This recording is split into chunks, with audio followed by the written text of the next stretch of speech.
وقف کا معاملہ آیا، افسوس کی بات یہ ہے لوک سبھا سے راجیہ سبھا سے دونوں جگہ سے یہ پاس ہو چکا ہے، یہ وقف قانون پاس ہو چکا ہے، ہماری ساری محنتوں کے باوجود بھی اللہ کوئی راستہ کھولیں گے، لیکن ہم جس مسجد میں بیٹھے ہیں، جس جگہ پر نماز پڑھ رہے ہیں، یہ وقف قانون کے بعد اس جگہ پر نماز پڑھنے کے لیے گورنمنٹ کی پرمیشن لینی پڑی۔ خدا نہ خواستہ کل ہو کر کے کوئی کہہ دے، ہندو جا کر کے کوئی غیر مسلم جا کر کے کیس کر دے کہ یہ مسجد مندر کی جگہ ہے یا ہماری جگہ ہے، ہمیں چاہیے اس پر خواہ مخواہ بھی الٹا سیدھا کیس کر دے، تو جب تک کہ اس کیس کا فیصلہ نہیں ہوتا یہ مسجد کھول نہیں سکتے، نماز نہیں پڑھ سکتے۔ یہ اس وقف جو قانون آیا گیا، اس قانون کا نقصان ہے۔ لوگ کہتے ہیں اس سے کیا ہوتا ہے، اس سے بھائی میرے جو وقف کے سلسلے میں جو ایک چیز ہے وقف اور ایک ہے وقف بورڈ۔ وقف بورڈ کیا ہے؟ وہ ایک کمیٹی ہے وقف کی حفاظت کے لیے، اس سے کوئی لینا دینا نہیں ہمارا، وہ تو گورنمنٹ کے کنٹرول میں ہے،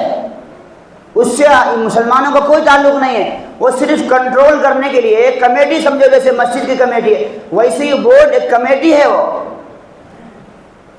وقف بورڈ الگ چیز ہے اور یہ وقف ہے، یہ ہماری چیز ہے۔ ہم نے جو یہ مسجد کے لیے زمین دی ہے، یہ مسجد کے لیے دیوار کے لیے جو پلر بنایا ہم نے باپ کے لیے کہ نانا کے لیے، یہ وقف کی جگہ ہے، یہ وقف کیا ہوا ہے، یہ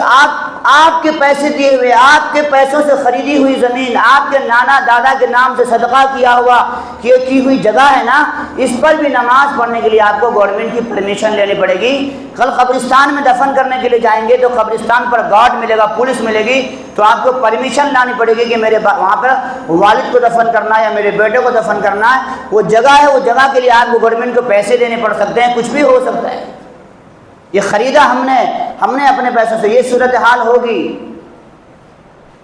صرف وقف مسئلہ نہیں، لیکن جو لوگ وقف کے ذمہ دار تھے، 70 سالوں سے ان کو ذمہ دار بنایا گیا تھا، لاکھوں پراپرٹی، آج بھی معلوم ہے، دلی چلے جاؤ، غازی آباد چلے جاؤ اور یو پی میں جاؤ اور بہت سارے علاقوں میں یہاں بھی ہوگا کہ وقف کی بڑی بڑی پراپرٹی ہے، اس پر لوگوں نے بلڈنگ بنائی ہوئی ہے، گھر بنائے ہوئے ہیں، کرایہ بھر رہے ہیں۔ کتنا کرایہ بھر رہے ہیں؟ 10 روپے دے رہے ہیں، آج بھی 10 روپے دے رہے ہیں۔ یہ ظالم، یہ چور۔